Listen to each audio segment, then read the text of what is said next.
Thank you very much. So welcome to Marketing Do's and Don'ts for Social Media. My name is Peggy Harnock. I am the founder and social media strategist at The Social Gourmet. We are a boutique social media marketing agency. We're located in Grimsby, and we work exclusively with small businesses and community organizations throughout the Golden Horseshoe and across Canada to help them build and manage their online communities. So today's workshop presentation, as with last week's and next week's, are a partnership, and they are part of the Your Hometown Holiday campaign that is being put on again this year by the town of Lincoln. It's a partnership between Shop Lincoln, the Lincoln Chamber of Commerce, and Downtown Bench Beamsville. It's a really great support local campaign that is encouraging businesses to support local, to support each other, as well as providing some marketing opportunities and learning opportunities such as this for local businesses and community organizations. So thank you to the Chamber and the Your Hometown Holiday Committee for allowing us to be a part of this. And thank you all for being here today. So today's topic, marketing do's and don'ts for social media. So we're gonna dive into things like marketing best practices, supposed growth hacks, you'll note the air quotes, terms of service, copyright law, all of those things that you should know, but you just don't necessarily have the time to dive into. So we're going to condense the highlights into the next 40 minutes or so for you. And I will be honest, as I was putting this presentation together, marketing do's and don'ts for social media, it turned into like a really long list of don'ts. But I promise that there will be some do's peppered in there for you. So let's get started. And we'll just start with a few housekeeping items before we get started on the actual presentation. If you have not already muted your microphone, please do so, just to eliminate background noise and feedback, etc. Also, in terms of background noise, I have received a confirmation that a delivery I've been waiting for is going to be delivered before noon today, of course. So if you suddenly see this and me mute my microphone, we're just going to pause briefly while my dog notifies the entire neighborhood that that delivery has been made, and then we will come back to our regularly scheduled program. If you have not already opened the chat feature at the bottom of your screen, please do so. We're going to ask you to interact a little bit throughout the presentation. And now, if you wouldn't mind just introducing yourself, it doesn't have to be a long intro, just, hi, it's Peggy from The Social Gourmet, just so we know who from the community is in the call with us today. We've got a really good cross-section of businesses and community organizations from not only Lincoln, but across the Niagara region, which is great. So if you could take a quick moment to introduce yourself in the chat, that would be great. Dawn from the Pilates Experience, Nicole from Night Archives. Hi, Nicole. Chris from Rustic Foods, Tammy from Tammy Snow Johnson Fitness, Amanda from McNally House, and Jeanette, of course, from the Lincoln Chamber of Commerce. Jeanette is actually the project manager for this year's Your Hometown Holiday. So thank you to Jeanette for not only being here, but for helping to get this campaign rolling this year. It is a big job. All right, so thanks for the intros. Also, in terms of the chat, just an FYI that a member of the Social Gourmet team will be monitoring the chat. So if you do have technical questions or if there are issues that you would like to have addressed, Jake from the Social Gourmet will be popping in, and he will be able to assist you with any issues that you're having. Jake is a communications student at Seneca College. He worked a co-op placement with us in his final year of high school, and he now works part-time in our office 2 mornings a week. So if you do have questions, please feel free to drop them in the chat, and Jake will be able to address them for you. He'll also be compiling a nice organized list for me of questions that you have that we can address during the Q&A session. You're encouraged to use your PDF worksheet or a notebook if you choose, or you can just sit back and listen. The PDF worksheet would have been sent to you in your confirmation email where you accessed this Zoom link. So if you don't already have that in front of you, if you want to open it or print it, that's great. It's not something that you have to use. It's a fairly basic worksheet. It's meant to give you an outline to help either guide your thoughts or for you to sort of brainstorm and scribble your thoughts and or questions on either as we go through the presentation or after the fact. So you can choose to utilize that if you like. If not, that's fine with you. It is in fact, something that it's going to be up to you. It's not absolutely necessary. I was just going to ask Jake, he's a step ahead of me this morning, which is excellent. If you don't have the workshop or worksheet handy, that has just been dropped into the chat. So you can download that there for use now or going forward. Today's presentation is going to be approximately 30 to 40 minutes. We have a lot to cover. So we're going to try to stick to 40 minutes so that we have time for your questions, at least 20 minutes of Q&A. We're going to ask you to please drop your questions in the chat throughout. We're going to be handling a lot of deep dive topics in the next 40 minutes or so. So you're welcome to hold your questions and ask them during the Q&A session. But if something comes to mind and you don't want to forget, drop it into the chat. Jake will be compiling those into a list for me so we can address those for you appropriately during the Q&A session. And the last thing before we get started is just an FYI that this session will be recorded. So we tell you that for two reasons. One is a resource because this session in its entirety will be posted at some point in the near future on the Lincoln Chamber's website. So you can come back to it as a resource if necessary. The other reason we tell you that is because some of you have your cameras activated now, which is great. I love seeing your faces. But if you're not comfortable having your face as part of a resource that will be shared on the Lincoln Chamber's website, then you're welcome to turn your camera off. It will not in any way impede your ability to participate today. So I'll just leave that up to you, personal preference, camera on or off, totally fine either way. So let's get started. The next slide is Meet the Social Gourmet. And when I look at the list, I have met either digitally or in person many, many times, almost all of you. So we're going to speed through this slide and just give you a little FYI that since 2016, the Social Gourmet has helped dozens of small businesses and community organizations take their social media to the next level. We strongly believe in trust building and community building to grow your online presence. And we built the Social Gourmet on that foundation. And our goal is to help you do the same. So we have a team that includes a social media strategist, that's myself.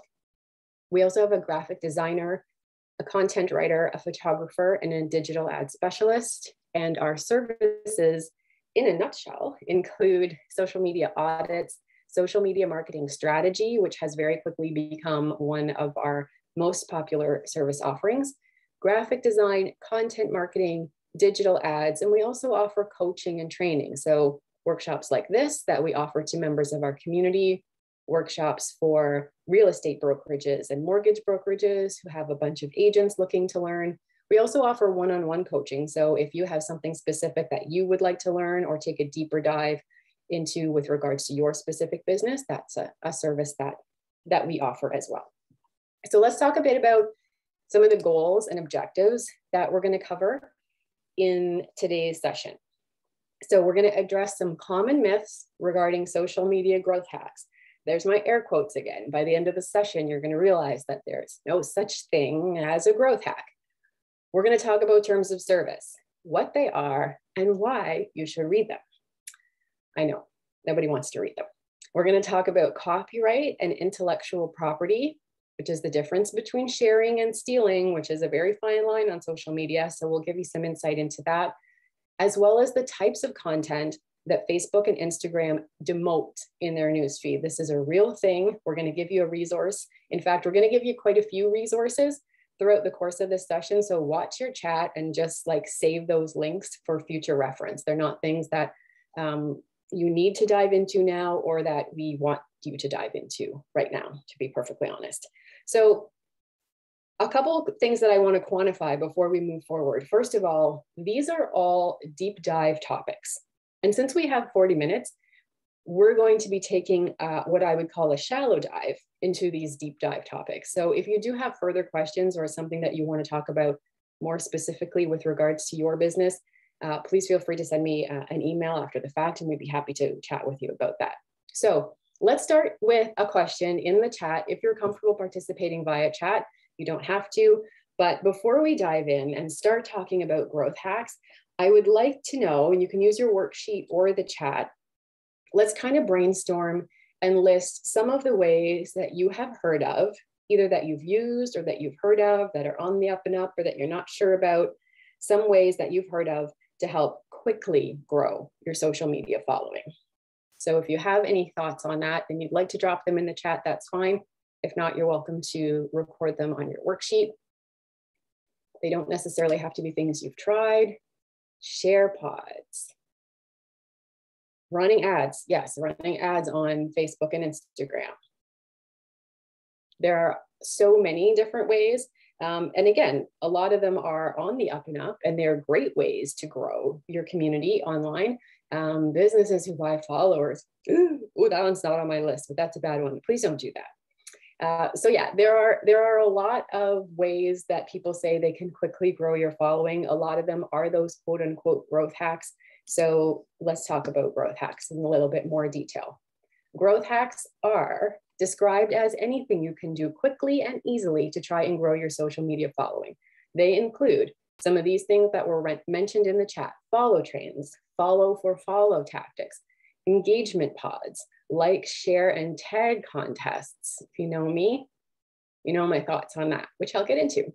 And it's worth noting, we're going to dive a bit deeper into what each of these things are and what they entail. But it is worth noting that all of the growth hacks that you see listed here are against Facebook's terms of service. So you are breaking the community standards by participating in any way in any of these growth hacks. So let's explain them a bit more in detail. A follow train, just in case you're not familiar, a follow train, you'll see these very frequently in small business Facebook groups, entrepreneurship Facebook groups. It's, hey, I'm going to drop my Instagram link here. Everybody else drop their Instagram link below, and let's all follow each other. So you get this follow train of, 50, 60, sometimes several hundred Instagram links, and everyone is following each other. Inauthentically, I might add, because the reason you're following those people is not because you're interested, it's because you're hoping against hope that they're going to follow you back. Which leads me to point number 2, which is follow for follow. There are, similar to what Tammy suggested, which is businesses who buy followers for you, which please, the quickest way to ruin your account is by buying or having someone buy followers for you. Follow for follow is one step below that, where businesses will log into their Facebook or Instagram account. This is more popular and more rampant on Instagram, and they will follow several dozen or sometimes several hundred accounts, not because they're interested in them, but because they're hoping against hope that those accounts are going to follow them back.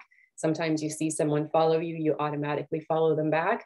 And then what happens is they go in the next day and they unfollow those few hundred businesses that they followed. So it's not a genuine follow. It is a growth tactic that is in fact against Facebook's terms of service. And I would certainly say, as a business, don't follow anyone that you're not interested in, unless they are providing information that you and your business are of interest to, information that is of interest to you. Wow, that didn't come out very smoothly, did it? Providing information that is of interest to you, or they are a member of your industry. There's a lot that you can learn from others in your industry. You should be monitoring your competitors to see what they are or are not doing. Or if they are a member of your target demographic, those are the types of businesses that you should be following. And a basic rule of thumb, honestly, unless you want to see their content in your newsfeed, there's no point in following them. Engagement pods are very similar to follow trains. Normally you'll have a group of a dozen, somewhere upwards of 20 or 30 people who agree to engage with each other's content. Again, this is more specifically happening on Instagram. It's basically an agreement that all the people in this pod are going to consistently, on a daily basis, like, comment, share, engage with each other's content in order to quote unquote trick the algorithm. And I'm going to be perfectly honest with you, there is some tricking going on if you are part of one of these engagement pods, because A, they're against Facebook's terms of service, and B, the tricking that's happening is you. You're the one being tricked. You're not tricking the algorithm. The algorithm is AI. It's way smarter than all of us. We can't trick it. So by engaging in these engagement pods, your vanity metrics will go up. So you are getting more engagement. You are going to see an increase in your engagement numbers, which is impressive to you. And you're very excited about that. But the trick is that the algorithm only continues to show your content to people who regularly engage with you, which means that content is only going to be shown to us, is in fact going to be shown to a smaller amount of people. It will continue to be shown to the people within your engagement pod, but there's less likely of a chance for it to be shown outside of your engagement pod to the people who you're actually trying to reach. So you're kind of shooting yourself in the foot with that one, as well as the like, share, and tag contests. I need to take a deep breath because those of you who know me know that like, share, like this post, tag 3 friends. These are the bane of my existence on social media.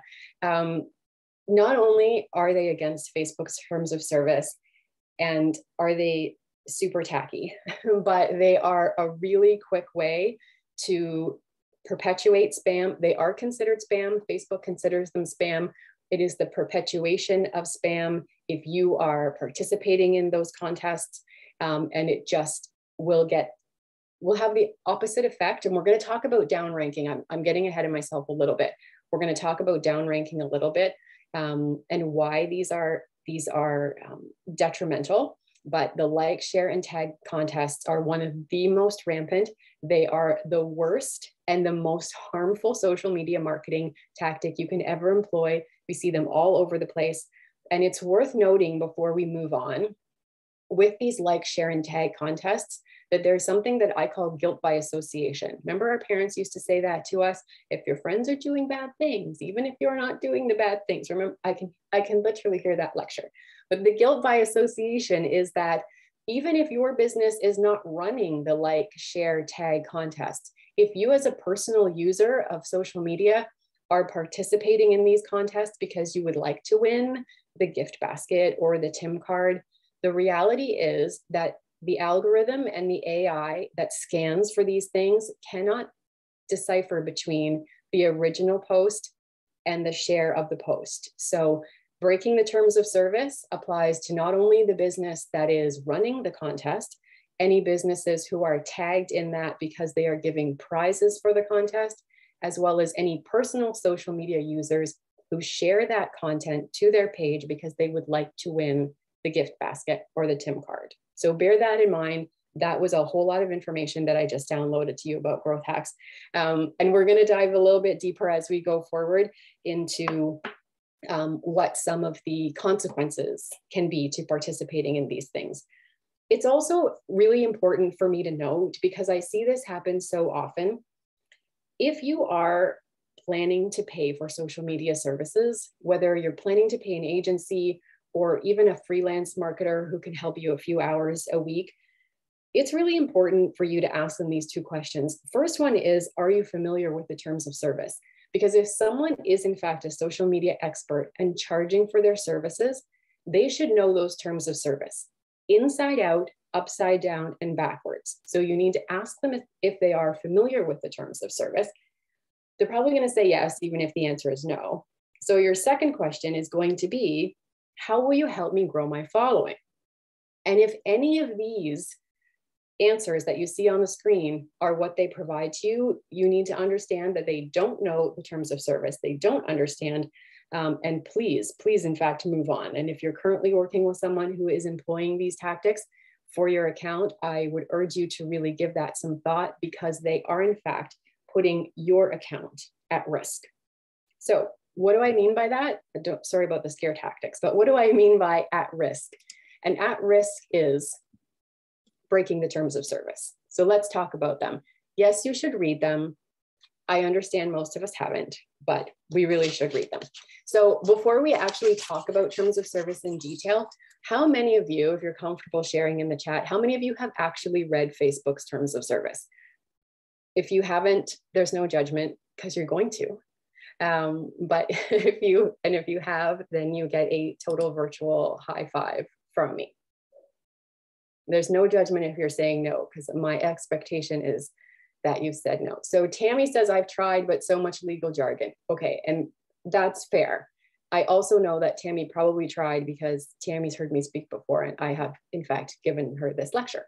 So, so yeah, so the answer is no, because the reality is, when we started our own Facebook business, or sorry, Facebook personal account back in the day, and it said, do you agree to the terms of service? And it was like this long. We do what we always do, which is we click yes, and we move on. So it is not surprising to me at all that not very many of you have even made an attempt to read that. So what I do want to dive a little bit deeper into today is the explanation of your agreement within those terms of service. So your agreement with each social network is in fact a legally binding contract. So when you clicked I agree and didn't read it, you did in fact sign a contract. It's important to note that you do not own your page or your social media account. You own the content on it, but you do not own the page. You need to think of it like a rental agreement. And then we need to wonder whether you're willing to put your account at risk by breaking the rules. So let's talk about those terms of service in a little bit more detail. And the second point, which is you don't own your page, and think of it like a rental agreement, is an analogy that I really like to use. So if we're talking about any other kind of rental agreement, whether you rent your home or whether you have a commercial lease for your business, or even a short-term or a one-time rental agreement for an event like a wedding or a networking event, you've signed a contract with whoever owns the space you're renting, be it your personal landlord, or for a commercial space for your business, or for that one-time space for you to hold your wedding. You signed a legally binding agreement with them, and they're going to outline the terms of that agreement. It may say that you're not allowed to have pets, or there's no smoking allowed, or if it's for an event like a wedding, if it's in a residential neighborhood, maybe they say your DJ has to stop playing music at midnight. It doesn't matter what the rules are, but by signing that agreement, you're understanding that and agreeing to abide by those rules. And there's an understanding that if you don't abide by those rules, that your ability to utilize that space will in fact be limited. And it could in fact be terminated if there is a continual disregard for those rules. So remember that Facebook and Instagram own the platform, and they are allowing you to use it to promote your business if you are abiding by the rules. So that's the easiest way to remember it. Again, you own your content, but you do not own the platform. And if you have a personal account and or a business account, you have already agreed to the rules. And it's clear that most of us don't know them. So it's really important for you to familiarize yourself with them. So we do have a resource for you. And like Tammy said, there's a lot of legal jargon, but I'm going to ask Jake if he can please drop the link for Facebook terms of service into the chat. Tammy's right. This is a long document. It will make you cross-eyed. It's not something you should try and read at the end of the day. So maybe like fresh in the morning when you're having your first coffee. It will probably take you about 20 minutes to get through it, but it's so important because breaking these rules can put your account at risk, your personal account and your business account. And I'm pretty safe to say that that's something that nobody wants to have happen. So I would encourage you to read them. What you will note when you're going through them is the first section is terms of service for your personal Facebook account. And when I say Facebook, because Facebook owns Instagram, the nice thing is you only have to read one terms of service. They cover both platforms. So the first section is with regards to your personal accounts, which you should in fact read.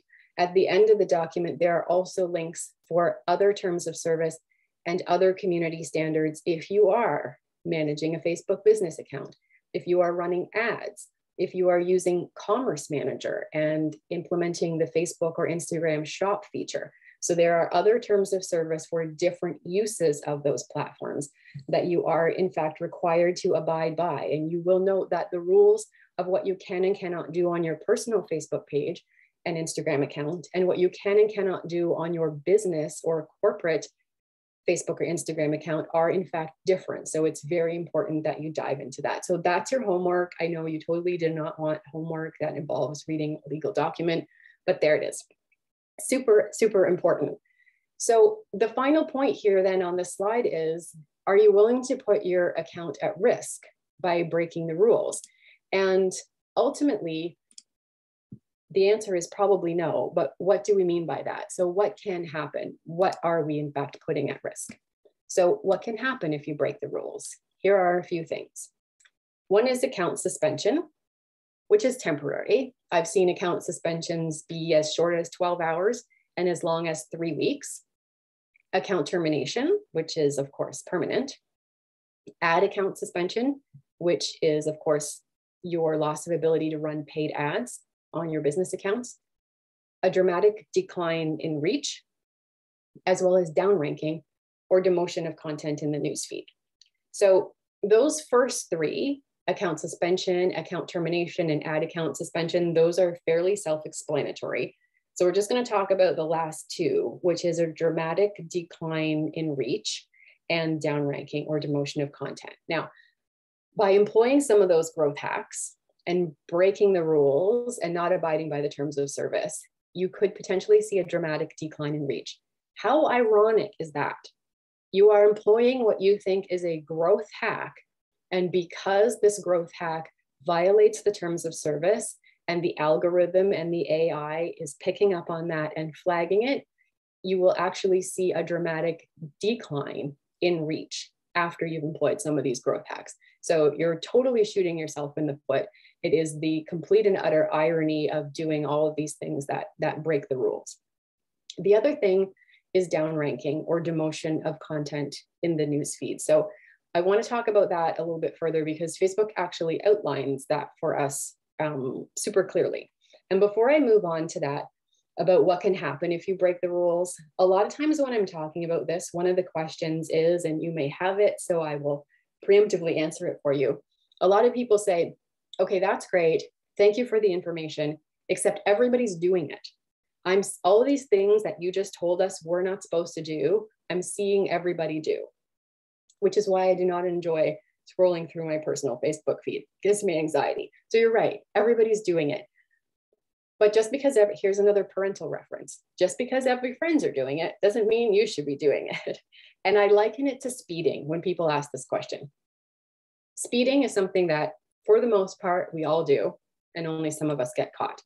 Very similar when it comes to these growth hacks. A lot of businesses and accounts are doing it.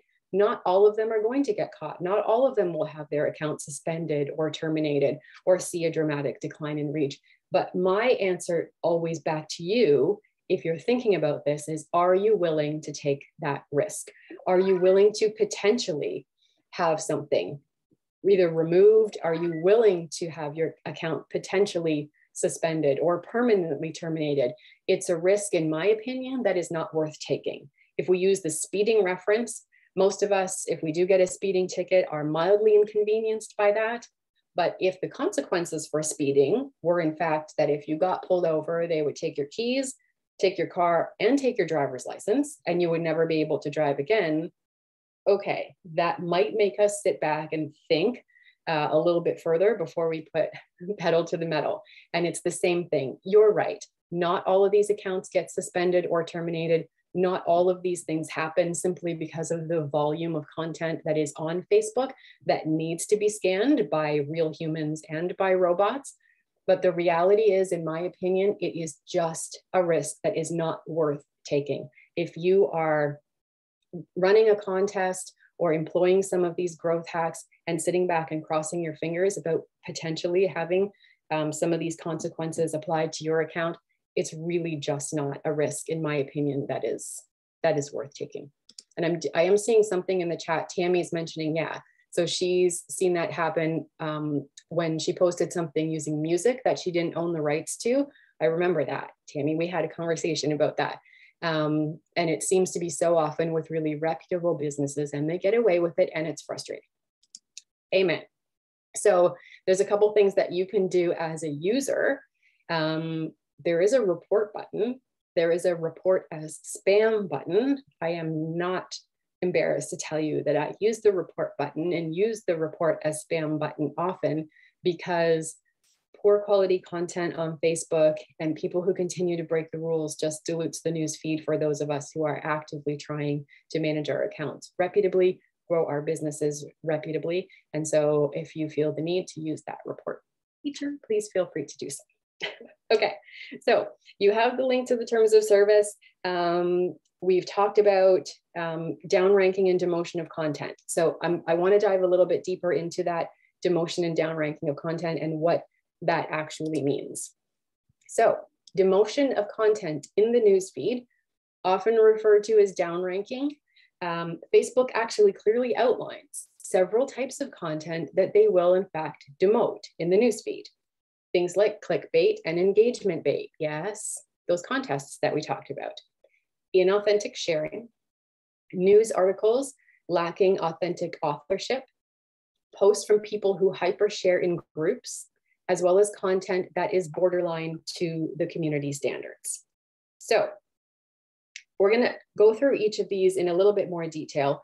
Clickbait and engagement bait is in fact exactly what we were talking about with those contests. Like and share this post, tag 3 friends. They're asking you to click, they're begging you for engagement. And listen, I'm not afraid to say, this is begging. They are begging you for engagement to hopefully grow their account. And so it also leaves a little bit of an icky feeling in the pit of my stomach when I see that type of content.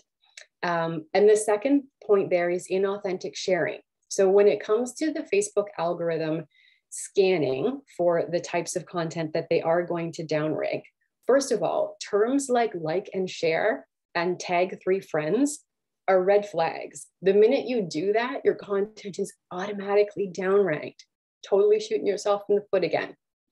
The other thing there in that second point, inauthentic sharing. So if a piece of content is interesting, if there's a news article from a reputable source like CNN, for example, about something huge that's happening in the world, Facebook and its algorithm expects that a whole bunch of people are going to share that because it's national or international news and it's of interest to a lot of people. However, if you have a small business and you're running a contest for a gift basket, and all of a sudden 1,000 people share your photo of the gift basket, listen, that's a red flag to the Facebook algorithm and to the not only the bot AI, but the real human AIs, that there's a fairly slim chance that this is a piece of reputable content and that 1,000 people are so interested in this gift basket and this post about this gift basket that they chose to share it. So it is automatically flagged as inauthentic sharing. It is in fact inauthentic sharing because you're not sharing that, or people aren't sharing that in general because they're really interested in that business or really interested in that gift basket. They just want to win it. So that's considered inauthentic sharing. Triggers the demotion. Ironically speaking, you want people to share that contest so more eyes are on your content. And the minute more people share it, the minute those numbers go up, you trigger the inauthentic sharing, boom, and the numbers come back down again and your content is downranked. And downranked simply means they're going to show it to fewer people. It's not going to disappear, but if it would normally be seen by 2,000 people, maybe it's going to be seen by 500. News articles lacking authentic authorship. So this is important if you're sharing resources, informational resources with your followers on your business's social feeds, because you really want to make sure that they're coming from reputable sources. I mean, this is actually a good type of content that gets demoted so that false or inaccurate information is not shared widely on Facebook.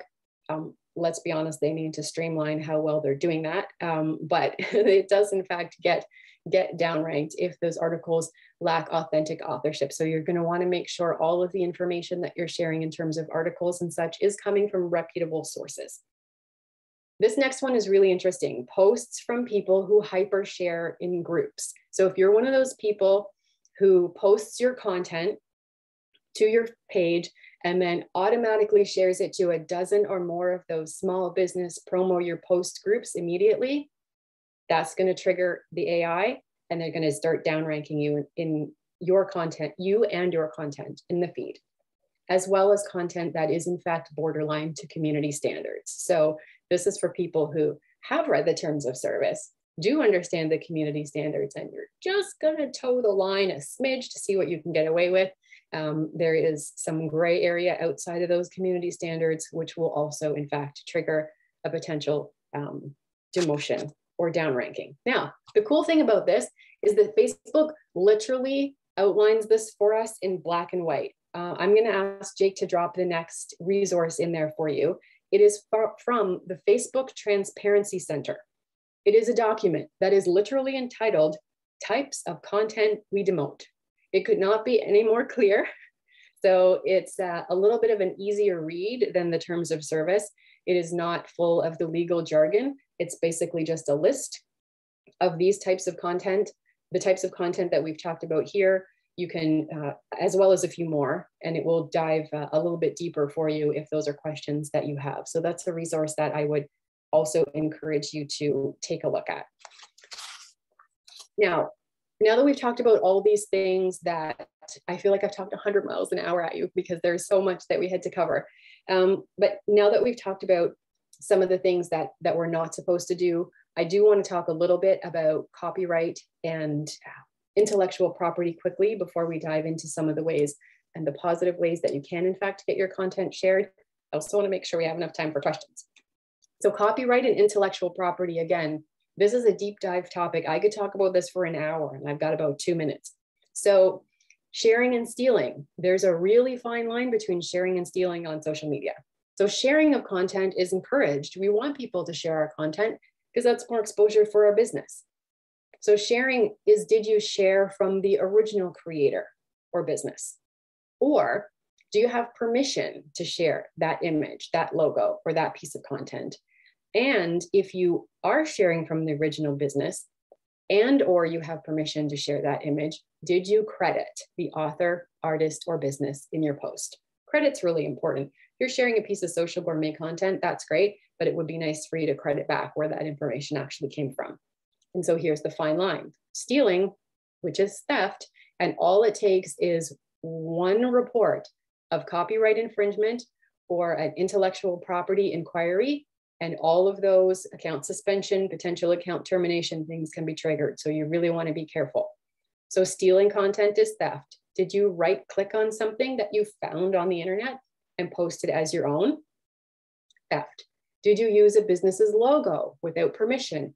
Even if you have good intentions, it's still stealing if you have not,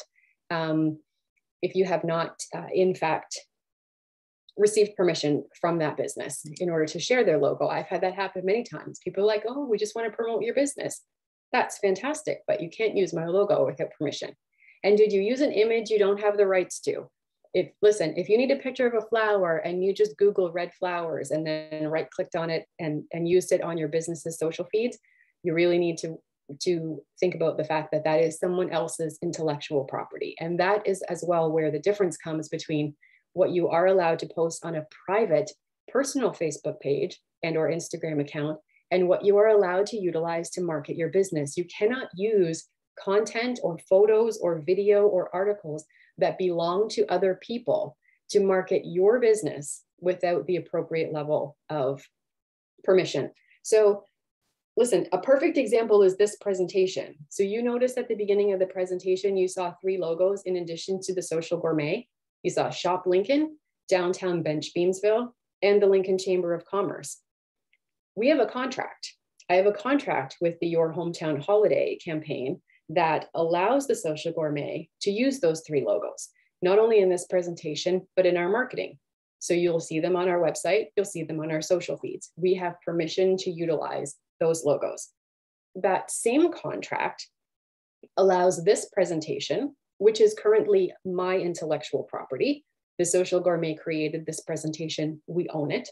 But that same contract allows this presentation to be posted on the Lincoln Chamber's website in video format. So I am giving them the rights to my intellectual property so they can post it on their website. So that's the difference. Again, these are really deep dive topics, especially when it comes to copyright and intellectual property, but they're things that you're going to want to think about before sharing content that belongs to other people. So what is a good way? What is a positive way? What is an on the up and up way that we can effectively share and within our community, effective and community-driven ways to get your content seen and shared? So we did this last week, and there was such a great response. We're going to do it again this week. I've worked it in.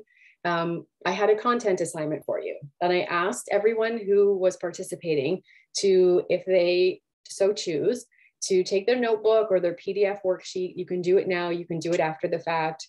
Stage a little photo with your mug of something caffeinated. Use your smartphone, snap a picture. Tell folks how you spent your morning and what you learned. And the really cool thing about effective and community-driven ways to get your content seen and shared is tagging those relevant accounts. So tagging the Social Gourmet, tagging the Lincoln Chamber downtown Beamsville for added exposure. When people are talking positively about your business, it's very likely that you are then going to want to share that content. And I can tell you from last week, Dawn from the Pilates Experience, the team from Conversations Cafe, Big Brothers, Big Sisters, there were a few others whose names I apologize are not coming to me off the top of my head, but they did this content assignment. Most of them were posted to Instagram stories. Those stories were seen not only by their followers, we shared them, Downtown Beamsville shared them, the Lincoln Chamber shared them. Some of them were shared multiple times by multiple accounts. It is such an easy and authentic way to talk about other businesses and get your businesses seen more in the newsfeed. So I encourage you to do that if you want to do it now or do it after the fact. We're happy to share everything that comes our way. And I know that Emma from the Lincoln Chamber is really on board with this as well. And so she was doing a lot of sharing. All right, so I have talked for far too long and I'm going to jump into the Q&A session of the session for you. Just in conclusion, I really would encourage you to read the rules. Follow the rules, know that the best growth hack is in fact consistent, high quality content. And I'll leave you with another one of my favorite quotes, which is build your brand. In the race for quality, there is no finish line. All right, so we're gonna dive into the Q&A session now. Thank you so much. I feel like I talked 100 miles an hour and I know that was a lot of information to absorb. So I'm seeing smiling and nodding. So I apparently didn't talk 100 miles an hour. So much information. Again, if you have specific questions that were not answered or that we're not able to get to, feel free to send me an email. I'm happy to answer them for you. So if you have questions, please drop them now into the chat. I will be happy to address them. I am seeing one question here about accounts can turn off sharing of their posts if they don't want people to use it, correct? So yes, that's correct. Dawn is asking that question. So yes, you can turn off sharing. Although turning off sharing sort of is backwards to what we all want to have happen. So yes, absolutely, you can turn off sharing, but it's the inauthentic sharing that is a problem. So I would suggest that if someone has in fact turned off sharing, that they have potentially had an issue with this in the past. There are other potential reasons for that, but yes, you can turn off sharing if it's not a piece of content that you would like to have shared widely. And Tammy has a real, okay, I love this. Tammy says, I've seen people screenshot when the sharing is turned off. Yes, that is correct. You have seen people screenshot when the sharing is turned off. And that's kind of what ends up happening with Dawn's example. If people don't want their content shared and they turn off the sharing, then people just take a screenshot. So here's the thing with screenshots. First of all, it's like taking a picture of a piece of, if you're not familiar with, I'm sure everyone's familiar with what a screenshot is, but ultimately what you're doing, if someone has turned off sharing, so you can't share that content and you take the screenshot, basically they're saying, please don't share our content. Please don't steal our content. And you're going, ooh, I'm going to steal your content because I can't share it. So the screenshot is a really fine line, and it all depends on the business and what's going to get picked up by the algorithm and what's not going to get picked up by the algorithm and the AI that monitors these things. I'll be perfectly honest with you. A screenshot, unless you have permission, is still content that does not belong to you, that you are then utilizing to market your own business on social media. Now, if you're in a situation like this, if we're sitting here right now and I'm telling you that if you'd like to take a screenshot right now because you don't have time to stage your photo and you would like to take a screenshot of this screen and use that to make the post that we talked about in the content assignment slide, then absolutely you have my verbal permission to do that. And that's entirely different. So yeah, the screenshot is a really fine line. The other thing about taking other people's content, I've heard a lot of people say, oh, but I gave them credit. Okay, giving them credit is great. So if you see a piece of content from the Social Gourmet that you love, and then you share it and you say, saw this fantastic post from the Social Gourmet and you tag me, that's great, because then people know it was my content. You're amplifying that content, and that's a wonderful thing to do that we would encourage. The flip side of that is, if you see that piece of content, you right click on it, which means you're downloading it to your own system. You're posting it to your business account as if it belongs to you and not tagging, and then you tag the original creator. That's just telling the original creator that you stole their content. You didn't hit share on Instagram. You didn't hit share on Facebook. You downloaded it to your system. You posted it as if it were your own. And then you tag the Social Gourmet, which ironically, or any other business, which ironically is just informing that business that, hey, guess what? I stole your content. So you really got to be cautious of that. I'm seeing some other questions coming in. And I'll just let Jake know, since he's duplicating, I'm monitoring the chat now, so we're good there. Sorry, so much talking. So Dawn's saying, just to clarify, if an account owner posts a dance video, I am allowed to share their original post. All of their credentials are in the original post. Okay, so yes, but, and here's what is the line between right and wrong and best practices. So if the Social Gourmet posted a dance video on Instagram, for example, and you want to share that to your Instagram stories, you're going to use the share button and you're going to share it to your Instagram stories, which is totally on the up and up. Best practices say that you should then in fact tag the Social Gourmet, even though that is their original content that you have shared properly. Best practices say that you should tag them just to let them know that you've shared their content, because then that could encourage a conversation between those two businesses and may benefit both of you.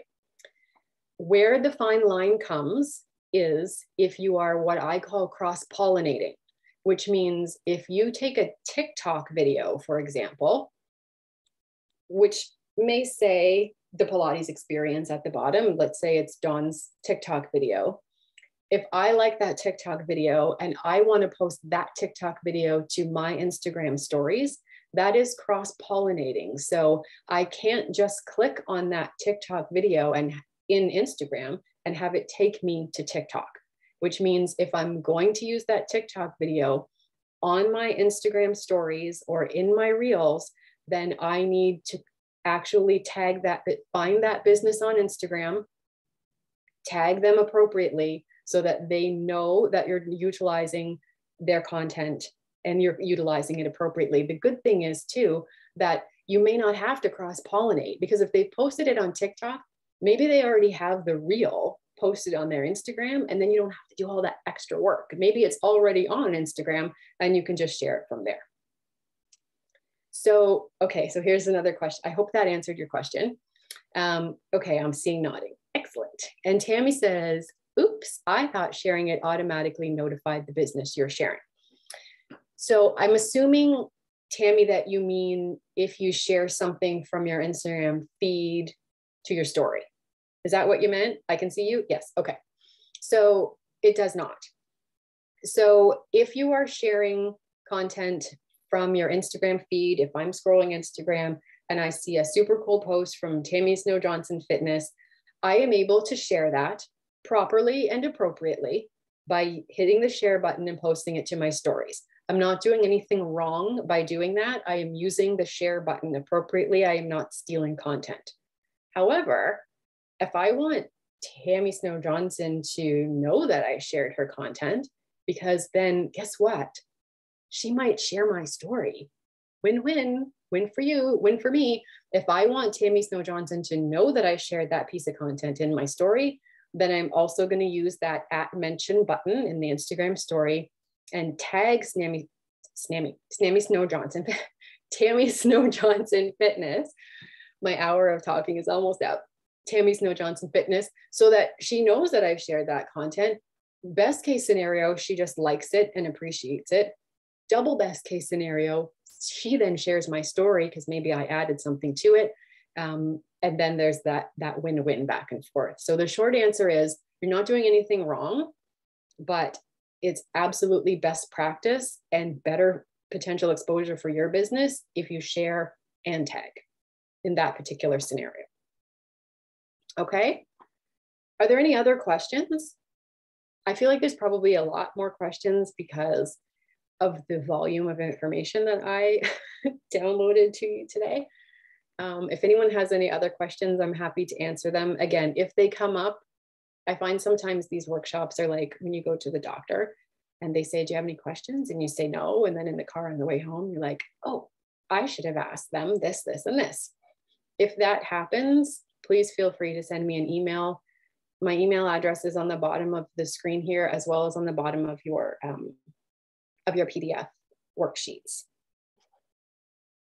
So are there any, I see a few people leaning forward with typing. So I'm gonna just hold on for like another 10 seconds or so to see if there are any further questions.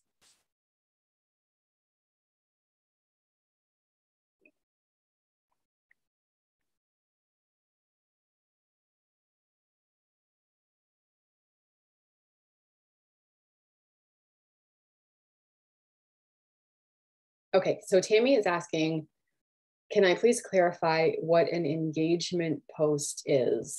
That would be inauthentic. So are you talking about like engagement bait and like clickbait and such? So the entire premise of social media, and Mark Zuckerberg has said this. So like, if you want to talk straight from the horse's mouth, if Zuck says it, then it is.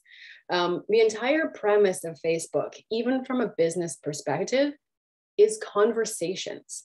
So if I post something and then ask a legitimate question, so even if it's something fluffy, like we're talking about a Santa Claus parade, and then the question is, are you and your family going to the parade today? Or from a fitness perspective, we've got several of you from the fitness industry here.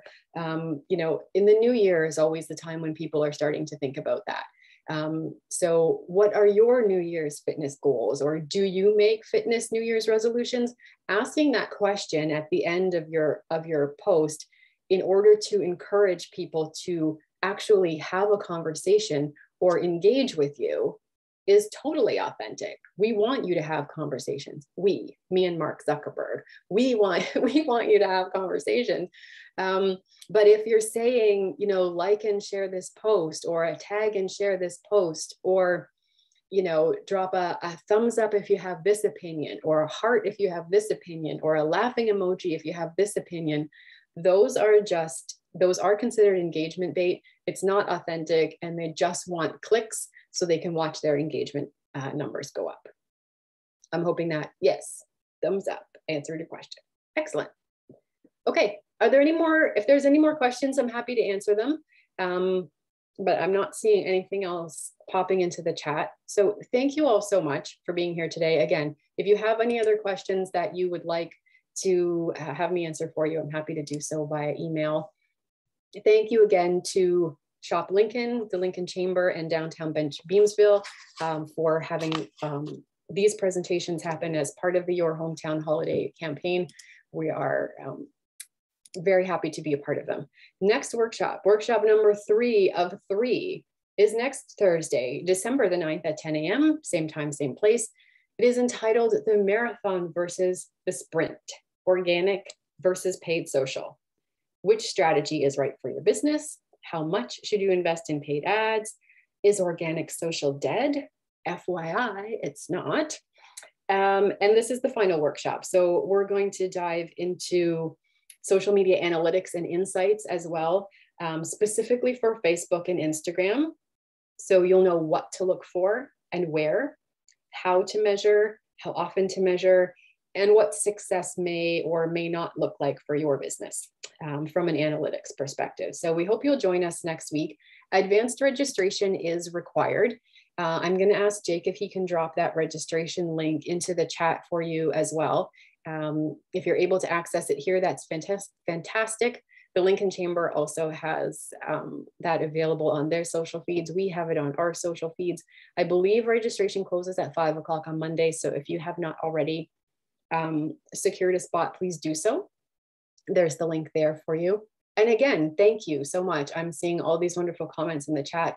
Thank you for being here today. I very much appreciate it. I appreciate all of you who were also here last week. If there's anything further that we can do for you, please don't hesitate to reach out via email.